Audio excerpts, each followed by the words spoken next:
Okay. Good evening, everyone, and welcome to the technical session organized by Nigeria Society of Engineers, Manchester branch. Apologies for the background noise. I forgot my headset. I'm in a remote place today. The title of... Sorry, Engineer Patrick, can you go on slideshow? Okay.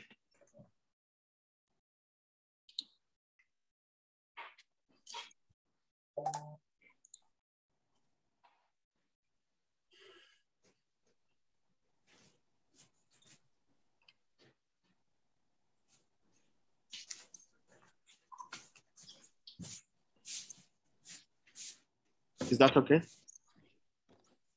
Okay, all right. All right, so the title of today's technical session is Strategies and Leadership, Steps to Success in Engineering Organization. And our distinguished guest speaker today is no other one but Brigadier General Alade Isiaq Adedigba, retired.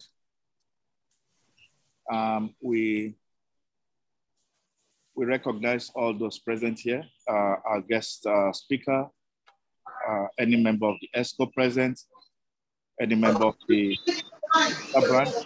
We welcome you all. I'll give the floor now. The full bio of the guest speaker will be taken by our technical secretary, Dr. Akilu, after the chairman's opening remarks. So Chairman, over to you, sir. We can't see the, yeah, that's fine. Thank you very much, Engineer Patrick, and a very warm welcome to one and all. This is our first technical session and general meeting for the year 2022. So it's a real delight to warmly welcome one and all today. I would like to state that the membership base of Manchester branch is growing. As of our last count, we have 204 members, and it's still growing. I think that should be heading towards 250 now. And we always want to be guided by our motto, which says, together we can achieve greatness, and together we'll truly achieve greatness. And one of our main focal point for the year 2022 is to ensure that membership welfare is at the heart of all our activities in 2022, which means that we'll have members' activities being spotlighted across the country. So please, membership is very important, and we hopefully will ensure that we live up to that expectation in this year. However, with deep sadness, I would like to say that we lost one of our members towards the end of 2021, late Engineer Darlington Njeri. Until his passing, he was a lecturer in Coventry University.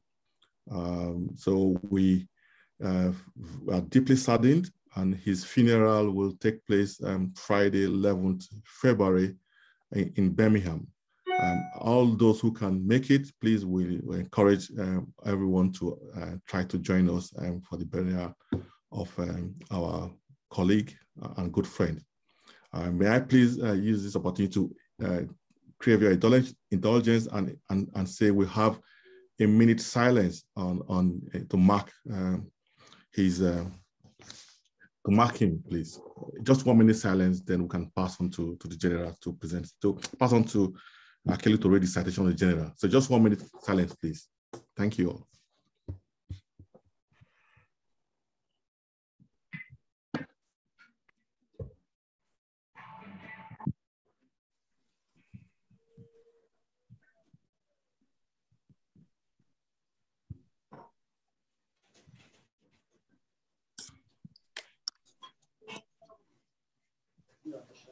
In order to pressure the list to accede to their demands, capitulate and address the Russian demands. So I had to giggle a moment there when we talked about how warlike the May the soul of our dear friend and member and souls of all the faithful departed continue to rest in peace.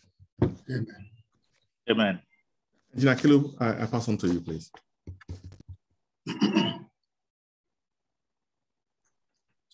Yeah, thanks. Good afternoon, everyone, and our dear distinguished guest speaker. I hope I'm very audible. Yeah,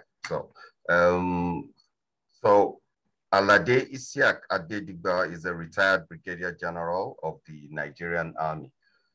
He attended several military and civil courses both in Nigeria and abroad. He is a graduate of the prestigious National Defense College, Abuja, Nigeria. He returned to the college as directing staff and was later appointed the director, higher military operations and organization in the same college.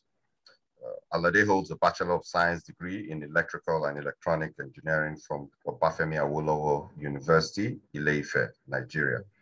A Master of Science degree in Strategic Studies from the University of Ibadan, and another Master of Arts degree in Peace Studies from the University of Ilorin. May I please ask members to mute their mics, please?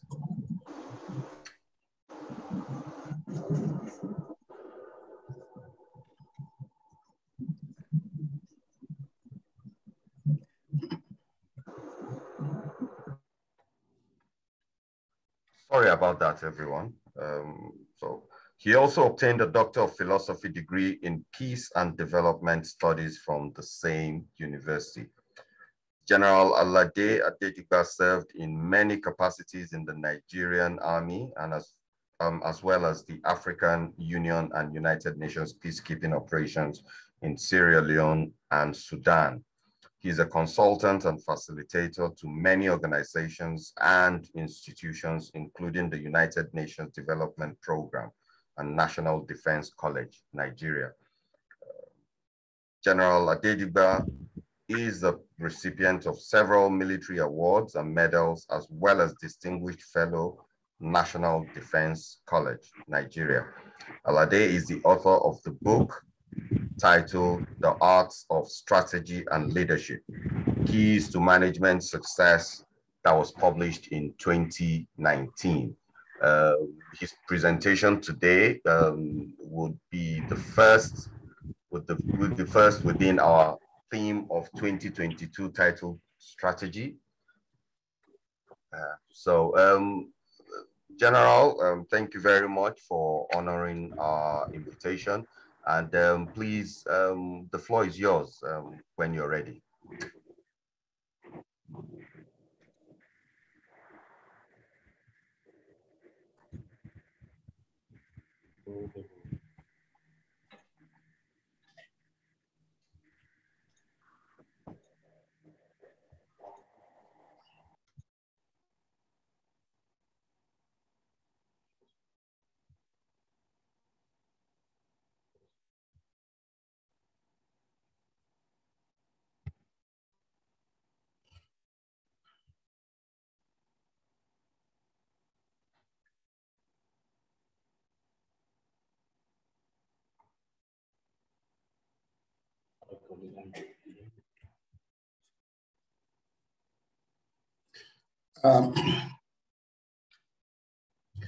Good afternoon, ladies and gentlemen. As earlier introduced, I am Brigadier General Adedigba, retired. And in the next 45 minutes or thereabout, I shall be treating you to a presentation on the strategy and leadership, steps to success in engineering organization. Foremost, let me appreciate the president and the entire members of the Nigerian Society of Engineers Manchester United Kingdom branch for finding me fit to handle all this important topic. According to Orit Gadesh, an Israeli-American strategist, in one of her books, she said, with the level of uncertainty we see today, more people are asking, how can you develop a strategy in a world that keeps changing so fast? Business success is essentially a justified aspiration for corporate bodies, organizations, and entities, including the military, with many factor inputs.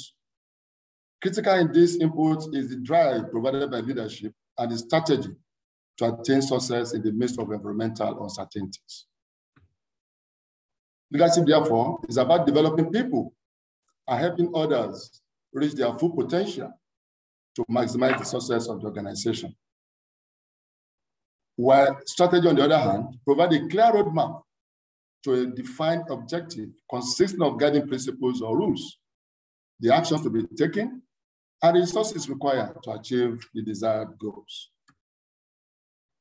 Therefore, strategy and leadership can mark the success of the most sophisticated and well-equipped organization if not properly formulated and administered. It is therefore essential for leaders at all levels or any organization to be skilled in the art of strategy and leadership, because employees, followers, and workers are inspired by their leaders.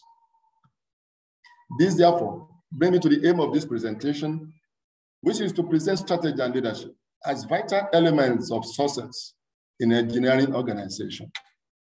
To achieve this, we'll look at concept and theory of strategy, engineering strategy.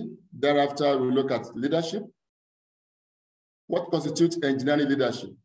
And lastly, we'll look at the nexus between strategy and leadership. Now, the concept and theory of strategy. Strategy has a military heritage from the ancient Greece and China. In the classic usage, strategy implies military moves to get to a battlefield, and once forces are engaged, tactics took over. However, we use these two words interchangeably, but there's difference between strategy and tactics. We see this as the lecture progresses. However, the purely military concept of strategy has given way to a wide-ranging interpretation outside the military context, and it is now used in a variety of disciplines, such as business, medicine, and sports. As shown on the screen, the ends are the objectives. The ways are the concepts for accomplishing the objectives, and the means are the resources available to support the concept. The tool tilts if the three legs are not kept in balance. If any leg is too short, of course, the risk is too great, and the strategy follows. According to the US Army War College, strategy is seen as ends plus ways plus means and plus risk. The idea is that the associated danger and failure involved for either taking a particular risk, action, or not doing that. So let's look at the characteristics of strategy. Strategy is proactive and anticipatory. There's an end state to be achieved. Strategy should have objectives, methods and resources available to pursue the objectives. And of course, in formulating a strategy, the ends, ways, and means are part of an integral whole and must be consistent. The rest are shown on the screen. Now, who are the major users of strategy and what are the objectives? Let's take the military. The military focuses on the employment of troops to do what? To win battle. The politician is fixated on evolving strategy to win power. While organizations, including the engineering profession, are engrossed with devising strategy to build monopolies and maximize profits. If you look at manufacturers of close substitute goods, for example, Nestle and Cadbury, Nigeria Breweries and Guinness, they do all that is necessary to outwit one another. So let's look at levels of strategy in an organization. We have the corporate level, we have the business level, and we have the functional level. If you take, for example, a mechanical and electrical engineering outfit, M&E for short, the kind of level they have at home. You have the ducting and the mechanical business aspect. You have the ventilation aspect, and you also have the electrical aspect. For each of these units to survive, they must devise a strategy. That is at the business level.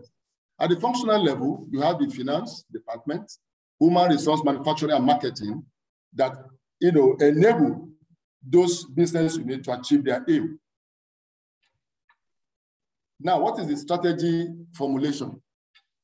Strategy formulation is the process by which an organization chooses the most appropriate course of action to achieve its defined goals. It provides a framework for the action that will lead to the anticipated result. It forces an organization to carefully look at the changing environment and to be prepared for the possible changes that may occur. Then what are the steps involved? One, you have to define the organization. Where am I? Where do I want to be? Next, you define the strategic mission. What is this? What is the essence of this strategy that is being formulated? Then you define the strategic objectives. What do you want to achieve at the end of the day? You define the competitive strategy, the implementation of the strategies, and finally the evaluation of progress. Because one, you need to, when the strategy is being implemented, you need to monitor the progress. That's monitoring and evaluation to see as to whether the strategy is actually achieving the aim of why it is being formulated in the first instance. Now let's look at engineering strategy.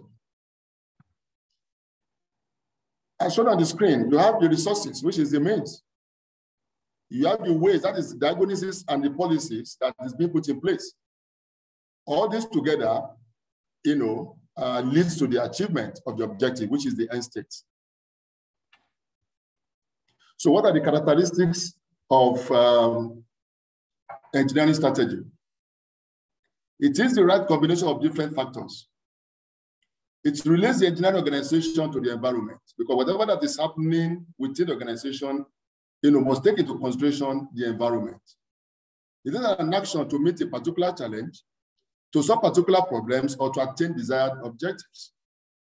It is a means to an end and not an end itself. It is formulated at the top management level, that's at the strategic level, and it involves assumption of certain calculated risk. So let's look at engineering strategy formulation. The process is much. I'll just take a few of them. The input of the organization.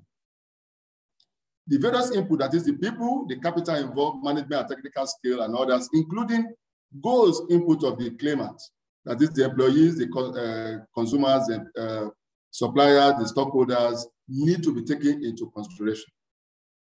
How about industry analysis? Formulation of strategy requires the evaluation of the attractiveness of an industry by analyzing the external environment. The focus should be on the kind of compaction within an industry and the possibility of new firms entering into the market is very key. If you don't take the external environment into consideration, you may not achieve your strategy may not achieve the desired objective. Because, for example, this is a competitive market. You look at, are there going to be any other organization coming into the market, the same product? If that is the case, how do you have to win that organization? So you must analyze the industry as a whole. Then the enterprise profile. Enterprise profile is usually the starting point for determining whether the company is and where it's going. The first thing is, where are we now? Are we doing well? If not, we need to change our strategy. And why are we doing that? It's for the strategy to take us to the next level and where it is. So you must have in focus. Don't forget that the strategy is basically a roadmap, to take it from where you are now to where you want to be. So you must know where you want to be. And that is the essence of the enterprise profile. It's very key. Talk about the orientation, values, and vision of executives. Who are these individuals that are heading the organization? The enterprise profile is shaped by people, especially executives, and their orientation and values are important for formulation of the strategy. Other factors you have to consider include the mission, objective, and strategic intent, the present and future external environment, the internal environment. The internal environment has to do with your own resources. The weaknesses and strengths within the organization is very key. which, which include the staffing, procurement, training within the system. They look at the development of alternative strategies. If strategy that is being formulated now, if it fails, is there any plan for me to, any plan of formulating another strategy? Is very key. Then you talk about evaluation and choice of strategy. We have about 2 or 3 or 4 strategies being put in place. But what inform a particular adoption of a strategy is very key. Now let's look at strategy implementation. The implementation of strategy often requires the following. 1, re-engineering the organization. For example, you are put in place a new strategy. Don't you think you should re-engineer the organization? Maybe you want to add 1 or 2 other departments. Maybe you want to collapse, some departments to make them more functional. They have to talk about staffing the organization structure. Based on this new strategy, do you need to employ new staff? Do you need to lay off some? Do you need to take them? Do you need to send them on training? So the staffing of the organization is key. Then, of course, provide the leadership. You are the one that have in focus that strategy. You know exactly what you want to make out of it. Then the leadership must be there.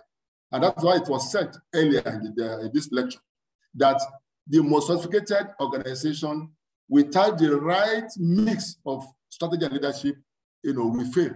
So you need to provide leadership. Then now the controls must also be installed for monitoring performance against plans. Now that you have done all this, you need to monitor what is going on. Are we in the right direction? Do we need to rejig and all that? So these are strategy implementation. So now let's look at a SWOT analysis, because this is one of the measures that you bring about to see exactly whether you are doing well or otherwise. When you talk about SWOT analysis, you are talking about strengths, weaknesses, opportunities, and threats. So your strengths and your opportunities, they are helpful to the organization, are helpful to you achieving your objective. Your weakness and threats are harmful to you achieving your objective. However, note that the strengths and weaknesses are internal to you. They are internal to the organization, where opportunities and threats are external. I will explain in the course of the presentation. Now, let's look at the strengths. Let's take a particular organization, for example. You need to look at what are those things that your company do well, your strength, your area, your key area. What qualities separate you from other competitors? Then you look at internal resources such as skilled labor that you have in your organization. Those are your strengths. Then your weakness, what are those things you lack? Is it resources? Is it key staff? Then things your competitors do better than you. Your resource limitation. This you must take into consideration to be able to say, I'm better than my competitor or the other way around. They are about the opportunities. Opportunities, have to do with undeserved markets for specific products. Few competitors in your area. This may not be within your control. Like I said, it is external to you. For example, some government policies may aid your own company, while some other company, of course, may not benefit from that. For example, you may be given maybe tax holiday, which we have seen where some organizations are benefiting from. Maybe tax holiday, for example, maybe some other pronouncements by government that may help the organization. Then, of course, threats. How about emerging competitors? Who are those new organizations coming to the market? What are the regulatory environments? Some policies that may actually be obnoxious, that may not help you. They have about negative, press coverage. For example, the COVID-19, as of December 2019, I'm very sure that nobody knew anything about COVID-19. But in 2020, here we are with COVID-19, which is still prevalent. And of course, that marred and affected so many organizations. So many companies have not regained, recovered up to now. So these are threats that you as an individual, you don't have control over when it comes to analyzing, the strategy for your organization. Now let's look at tools that you require in putting strategy into action. Leadership is key the structural design, information control system, and lastly, human resources. Let's look at this sketch on the screen. Within the organization, leadership is key, like I said. And how do you do this? Through persuasion, motivation, and culture and values of the organization. Structural design, organizational chart, teams, centralization or decentralization. The human resource, how do you recruit your staff? How about transfer and promotions? Training, the information control system, pay, reward, and reward system, budget allocation, and of course, rules and procedures. These are within the organization. Then when you now add that with the external, the external environment, of course, your strategy will naturally give you the required performance that you deserve. Now, let's look at leadership. Leadership has to do with the human element, that involved in the implementation of strategy. And as such, organizations are made up of individual structures and culture. It is the mix that we have great individuals with vision and passion to lead emerging. Every individual has some leadership traits and qualities, but needs unlocking so that such individuals can do well, can do new things in a different way to achieve set objectives. Some of us are passive, except when challenged or tasked, they will not want to take responsibility. So let's look at this further. We are talking about leader, followers, and situation here. Leadership is the process of influencing others to achieve the organizational goals. Leadership is an interaction between the leader, the followers, and the situation. Leadership is the ability to elicit ordinary performance from ordinary people. That means leadership has to do with the leader himself, those following him, and the situation around them. Other dimensions of leadership. Leadership is the ability to get followers. A boss will say, go, while a leader says, let's go. Leader knows the way, shows the way, and goes the way. What is not leadership? Leadership is not a position, it's not a status, it's not a rank, it's not an office.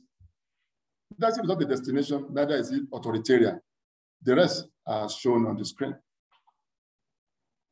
Now, let's look at management versus leadership.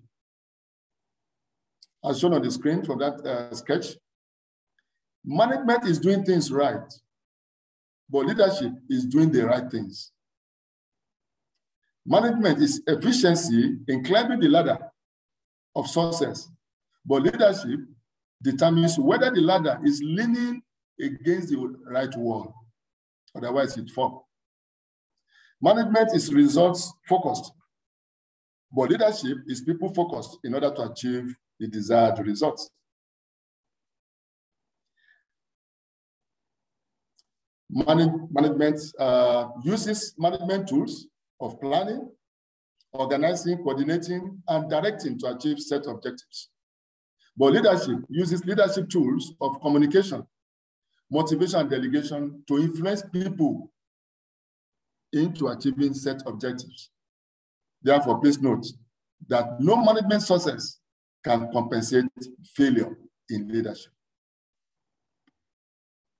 So how about engineering leadership? Definition of engineering. The application of science and mathematics by which the properties of matter and the sources of energy in nature are made useful to people. It is also the design and manufacture of complex products. Where is the confusion here? Where is the conflict here? There's this conflict between the young and the old engineers.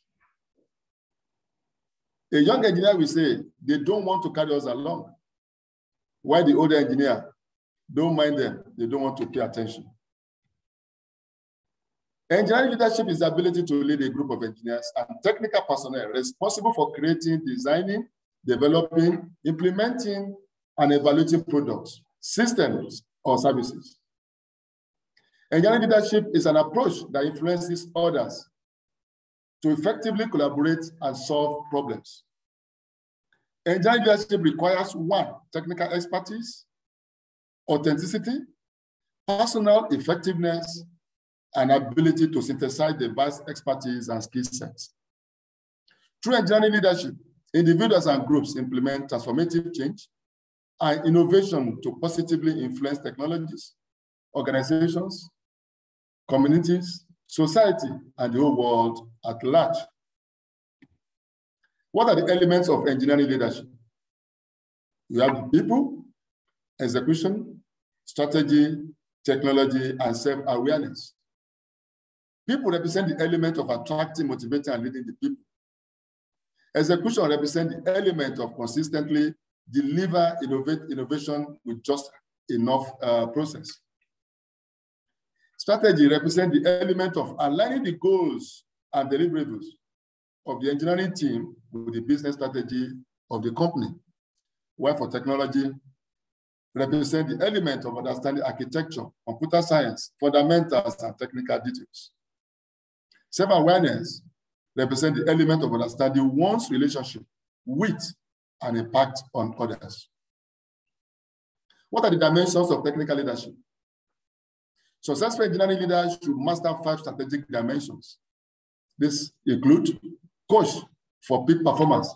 How do you do that? By listening, you ask, facilitate, integrate, provide administrative support. Then you look at run organization interference.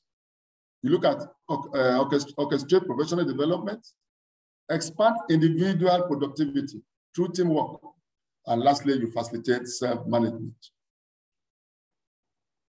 So the effective engineering leader should have the ability to, 1, inspire and motivate his followers.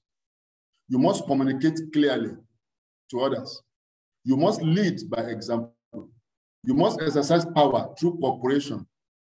Never use power without wisdom. You must be a great listener. You must be bold and courageous. How about effective engineering leader? An effective engineering leader must be a strategist. He should wait for the right season. Must learn from mistakes. Be committed to winning. That is, you strive for excellence. You must be a follower yourself. You must be focused on results. And you must build a champion team. So what makes an effective leader is who they are and what they do. From the start of the screen, you see what the leader has done is a function of competence and experience. And who is the leader is a function of the traits and the drivers. For competence, you're talking about the skills behavior. For example, system engineering, strategic thinking, managing complexity, among others. As to experience, what are the assigned roles? What are the assignments or role that that person has performed or will perform in future?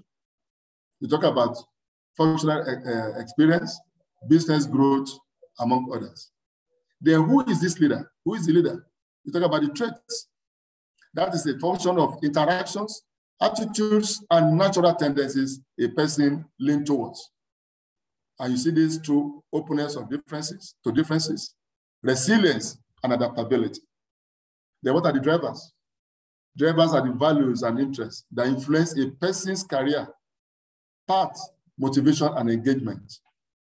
And how do you see this? Through challenge, achievement, creativity, status, among others. So what are the strategic areas in engineering that require effective leadership? You talk about capacity building. How do you achieve that? Through training, mentoring, and succession planning. How about engineering professionalism? You do that through registration with relevant engineering and their affiliates, such as Council of Registered Engineers of Nigeria, Nigerian Society of Engineers, as we are interacting this evening. Then strict adherence to engineering ethics and values. These are the strategic areas that require an effective leadership. So Furthermore, we talk about equipment maintenance, attitude, method, management, and intra and extra departmental relations. Let's look at this Toju area leadership style. Toju area simply means keep your load. Eru means load. Every effective engineering leader should seek to build a team. He must also realize that each team member has a specific role, that is the load, to play. To play means to look after your load. These specific roles by each team member ultimately add up to provide the excellent performance of the team. It brings out the uniqueness of team members. It discovers new talents. It creates an environment for younger engineers to participate and be responsible for their actions. It creates new opportunities. It brings about dynamism in the team. How do you achieve Toju leadership style? It's by delegation, by supervision, interaction with both great and small within the team, by restructuring and by coordination. Why this is important is because, one, some of us as engineers, you may not want to take responsibility except your task. However, looking at the engineering outfit as a unit, if you say, look, you need to keep this, this is your assignment, this is your task, this is your task, and all this mutually contribute to achieving the overall objective. There is no way that anybody will not want to perform to achieve the desired objective. But where the task is not there, nobody is being tasked to play a particular role. Of course, they say whatever is for government is for nobody. But if everybody has his own assigned role, there is no way you not work towards achieving the overall objective of why the team is being set up in the first instance. And that is one of the essence of the Toju area leadership style. Now, let's look at the nexus between strategy and leadership. Strategy is defines how operations should be conducted to accomplish organizational objectives, while leadership guides and shows direction to the objective. Leadership details the ways of using specified means to achieve specific or distinct ends, while leadership plans, implements, and control the workflow, which is the strategy. If you look at these two, you discover that if the strategy formulation is not led or implemented and controlled by an effective leadership, the strategy will not achieve the organizational goal. That's very correct. Strategy and effective leadership, therefore, provides an organization with the decisive edge to accomplish set goals. Leaders cannot perform without good strategy. This imposes a direct, strong, and positive relationship between strategy and leadership. So let's look at the process of achieving success in an engineering organization. This should serve as takeaway for the audience. Setting individual short and medium-term objective. What does stand to gain or to achieve in the short term and the medium term?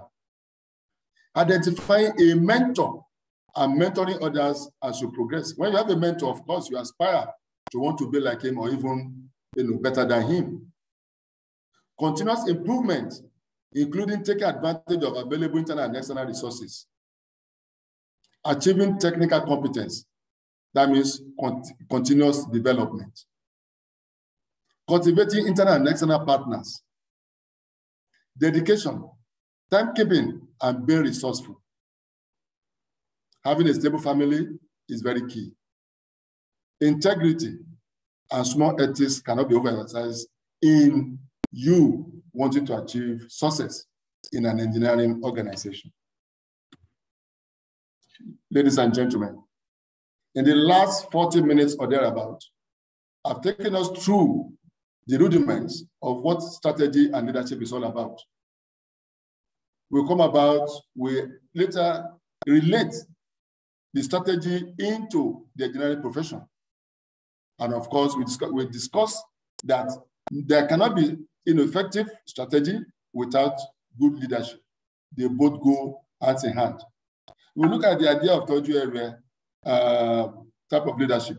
Most of all, actually, when you discover one or two staff in your organization, you tend to forget about others. Whereas those other ones too, there may even be better elements among them. But when they're not tasked, when they're not charged, they feel alienated and you may not get the best from them. We also come up with those processes that can assist in achieving success in the engineering profession.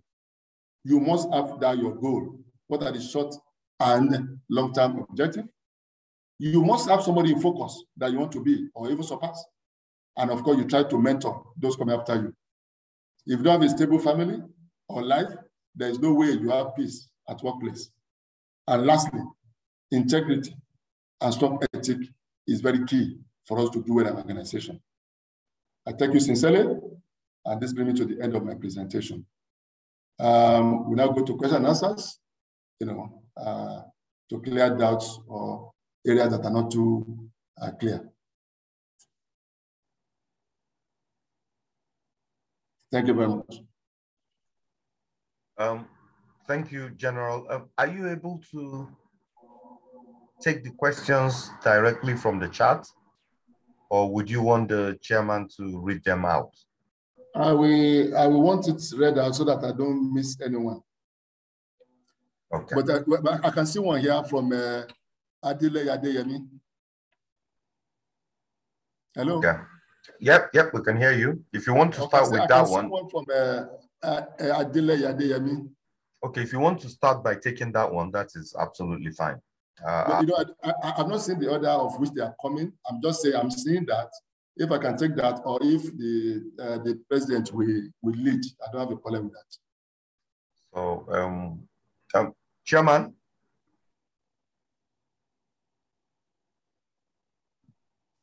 Okay, I can see that Akilu deployed a strategy. I could not unmute myself. Yeah, I mean, the noise was coming too much, so I just had to restrict everyone. Yeah. Thank you very much, General, for that wonderful presentation. I think we have a few questions there. The first one is very long, so I will just invite the person who posted it to ask. Babatunde, please. So let me unmute you. Yep. You can unmute yourself and speak now. Thank you very much, sir. And General, thank you for that beautiful presentation. Very rich. I have two quick questions. From your theory of strategy, you seem to have submitted that there exists a relationship between risk and cost. I want to ask, is the relationship parasitic, symbiotic, or viral? And then the second one, what informs strategic decision-making in leadership level? Yes, the relationship between, you said, have something, is it parasitic, symbiotic, and yes, the relationship between risk and cost is symbiotic. If you look at that tool, for example, where we said ends means the end, is exactly what you are out to achieve, where the means and ways are the resources available and how you want to go about it. And we are saying that your inability to take the right decision, or even when you have the best strategy in place, if it's not well implemented, of course, it has its implication. Before now, we all see a strategy as ends plus ends. I mean, strategy is end plus waste plus means, and that is the end of it. I would now say there is need for the risk. So are you ready to take the risk? So it means if you take the risk and it's, of course, pay off, it's for the benefit of the outfit, I mean, the company or the organization. So that's why I said it is symbiotic. So that means you have to weigh the two options. What is involved in me coming up with this? So the right strategy with the right leadership. For example, using this funny example, what they call MMM. They tell you when you put $10,000 here, in 3 months, you have $30,000. How many people want to lose their money? But some people take a risk. Let me do it. And you do it in 6 months, you have $30,000. For me, you have won. For somebody who doesn't work out for, it's a loss. So strategy is like that. So for that example, for that question, is a symbiotic one. Then for the second one, what informs strategic decision-making in leadership? You see, what informs strategic decision-making in leadership has to do with, for example, when we talk about the process, you look at where am I now, for example. Where do I want to be? For example, maybe for now, your staff strength is 10. And of course, the function is, that should be a function of your earnings. And okay, by the end of 2022, I want to take my staff strength maybe to 50, not for the fun of it anyway, so that my net income or my net profit will have gone, so high. That means you must do some things you must do something that you have not been doing, or you must write some things you are doing wrongly. So certain policies have to come in place. Decisions to come in place. Strategies have to come in place. If you have about 3 or 4 strategies, one, is it for me to lay off this staff? Is it to bring in new one? So when you look at about 3 or 4 or 5 strategies in place, that's okay, good. Which one do I go for? So you too, your leadership quality matters. Do you have what it takes to actually turn things around, irrespective of the leadership, the strategy you are bringing into place? So what informs this is a function of where you want to be in terms of taking your organization to the next level. Thank you.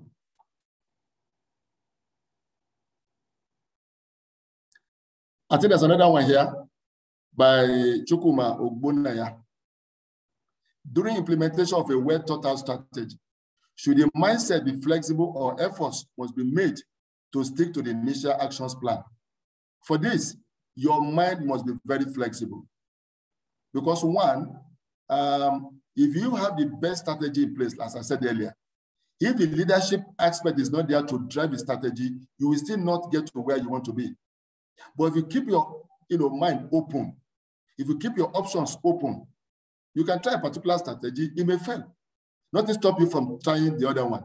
But if you have a fixated mind as to, oh, this is how Engineer Books did his own, so there's nothing that will make my own not to be like that. That's why you have to talk about the internal and external, the internal factors and the external factors. The external is key. It's possible that the external factor must have influenced or aid, the performance of his own strategy at that point in time. And then the external factor may be against you this time around. So keeping an open mind is very important. Then Patrick Obidoyi, thank you for the great presentation. Apart from top management team, who else should be included in defining company or organizational strategy? You see, the issue is, as the name suggests, strategy is formulated at the strategic level. But that does not mean when it comes to implementation that you cannot bring some other set of staff there. Because it's the level you have to look at, because those ones, they may not have the idea of where you want to be. So you need your top management level, but that does not mean you cannot get inputs from other strata of staff. But in terms of formulation, naturally, strategy is formulated at the strategic level, because it is you. When you communicate, you speak the same language. You have the same vision. You know where you are. You know where where you want to. Just like for your staff, for example, what the junior staff wants from your company is increase in salary, and welfare. How you get the money, how it comes in, whether the company is making money, what the company is losing, they don't know. So you cannot convince them. So it's only those within your level that you come together and strategize and see exactly how you can take the company forward. Another one. Okay, I can't say another one again. I don't know if there's another one. Okay, sorry, Mr. Adeyemi, my question is not yet treated, sir. Which one is that, please? Which is Mr. Adeyemi's question, please? Hello?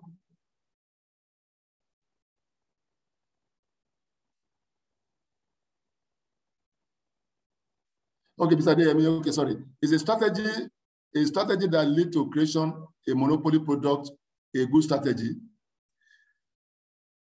Mr. Adeyemi, if you look at the users, I talk about the users of strategy at the beginning of the presentation. And I talk about business outfits. And I use the example of Nestle and Cadbury. I use the example of Nigerian breweries and Guinness. These are, you know. So the idea is that you want to maximize your profit and you want to see your opponent out of the market. For example, some years back in Nigeria, there was a situation whereby somebody ate Indomie, and of course, the person was sick and all that, and it went viral. I mean, people stopped. It affected the market, Indomie market, and of course, the rumor there was that it was another company, that just came into the market, into the Indomie market, that actually sponsor all that. So what I'm trying to say in essence is that, the aim of you, I mean, the essence or your aim is to build monopolies and maximize profit. Look at what is going on in Nigeria now in the area of this cement product. Cement, as of last year, was about 3,000 naira. Today, cement is about 5,000 or thereabout. So if there are other competitors in the market, what happens? It means nobody can just wake up overnight and increase the cost of cement. But if because of the monopoly, you have no option but to buy. So whatever strategy, and don't forget that your aim of putting a strategy in place is to outwit your competitors. So it's a function of, to me, I would say it's a good strategy. Because if they have what it takes to compete with you, they too can easily send you out of the market. And you can talk about close, substitute products. Thank you very much. Which other one? Hello.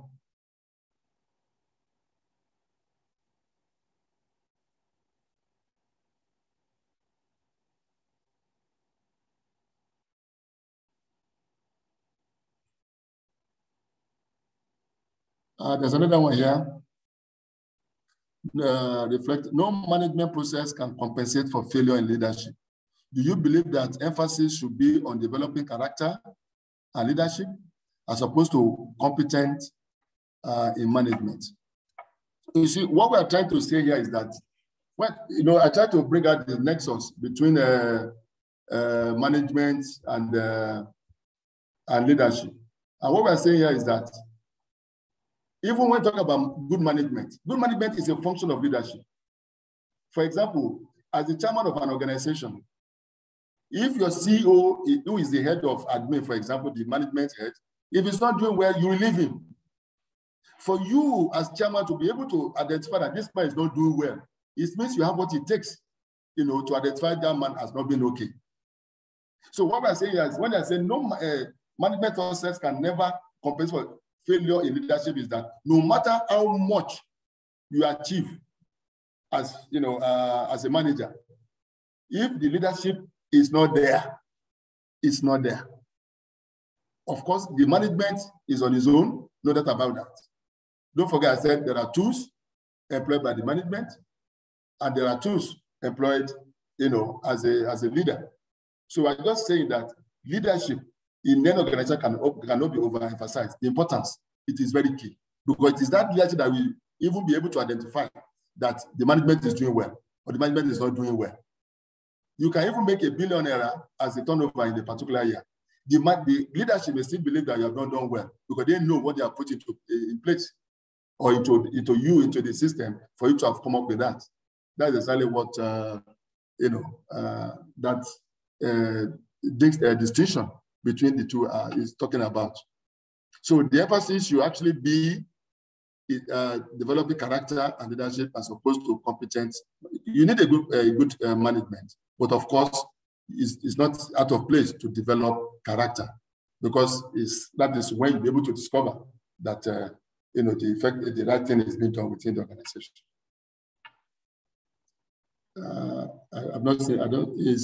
Okay. Another question is here: is the insecurity in Nigeria a failure of leadership or strategy? This is a failure of leadership or strategy. You see, when you talk about leadership and strategy, they go together. They go together in the sense that a particular strategy, before now, okay, let me take it this way. Before now, some years back, the security challenge was basically, in the Northeast. We talk about Boko Haram. Of course, you know their tactics, and of course, you know how to go about it. And of course, the government did its best to ensure that, they suppressed them. Over time, we have issues, at the North Central, where this has to do with Fulani and herders and farmers conflict. Then in the Northwest, we are talking about banditry, we are talking about kidnappers and all that. And that has even enveloped almost the entire country. There's nowhere now that they don't even kidnap. There was a case in Ondo where they kidnapped, and of course, those people are even neighbors. They are nothing like Hausa Fulani kidnap anybody. They are even neighbors kidnapping themselves. So everybody has now bought, it's not a business, and everybody has now bought into it. So now, coming out to say whether it's failure of leadership and strategy, a particular strategy may be applied in a particular operation. The action or inaction of the government, you understand, may make that strategy effective or otherwise. What am I saying in essence is that, one, there is no strategy that is, that is bad.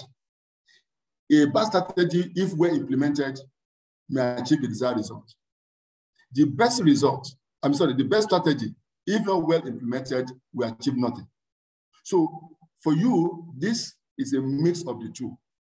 Either a particular strategy in a particular theater of operation may not do well.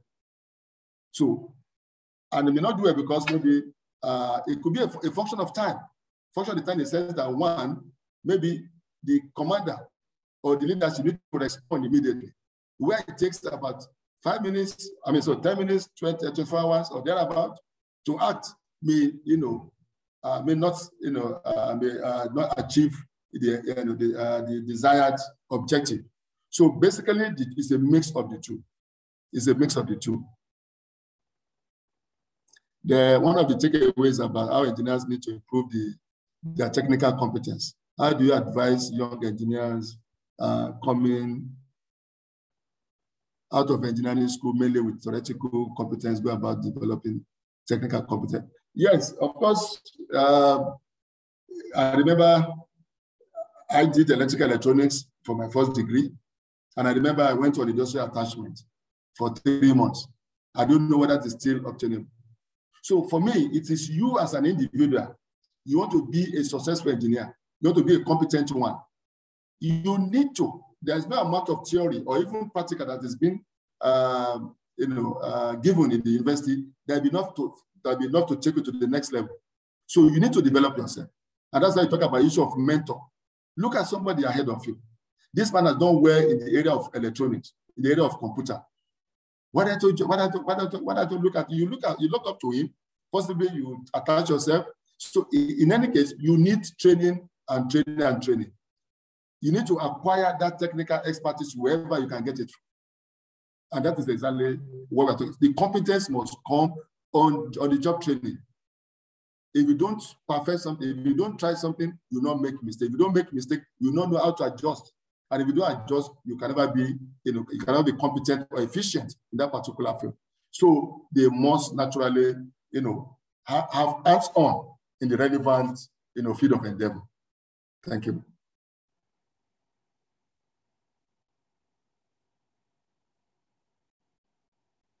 Another one.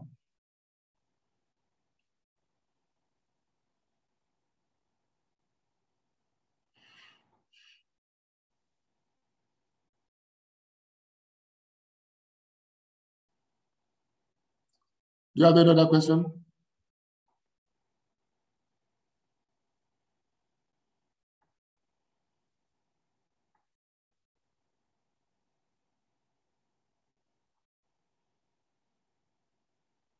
I'm coming. I'm going to. So perhaps I should just. Yeah, Obux, you can unmute yourself. This strategy is too harsh for us, so we cannot even talk. Well, you can't have it all. You can either stay with the rowdiness. Thank you very much, General. Thank you so much. I think I can't help but recognize the presence of our Deputy President. She's here with us. Please, let's give her 1 minute to address you, sir. Then before we move to our general session and close this session. Deputy President, ma'am. Good evening. Good evening, madam. Good evening, everybody. Good evening, my chairman and everybody.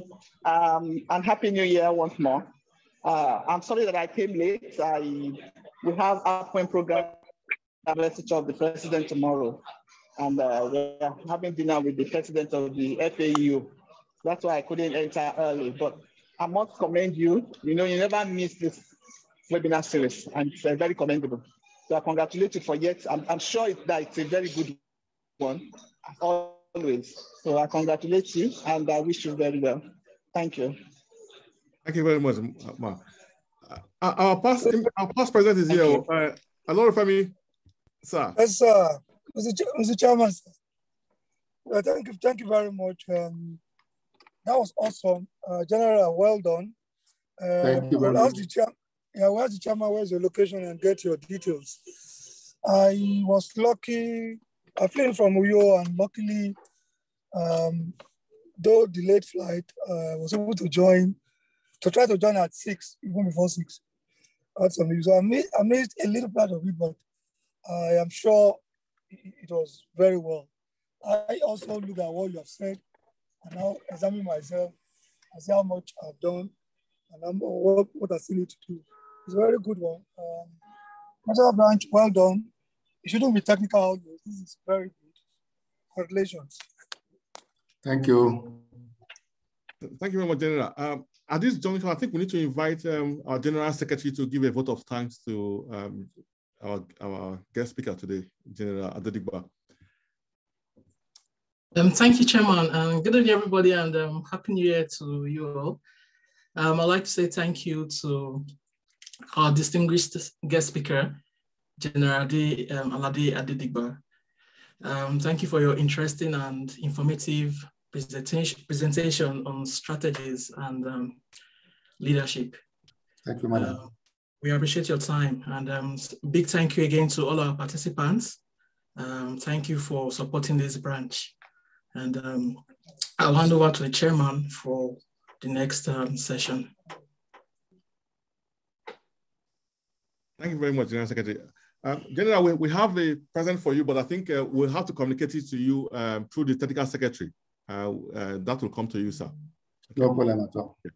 Thank you very much. You are welcome to join our general meeting. It won't take long. So please, we are closing the technical session now, and we'll commence the general meeting. So more than happy for all to attend. Otherwise, this is where we might have to leave some of you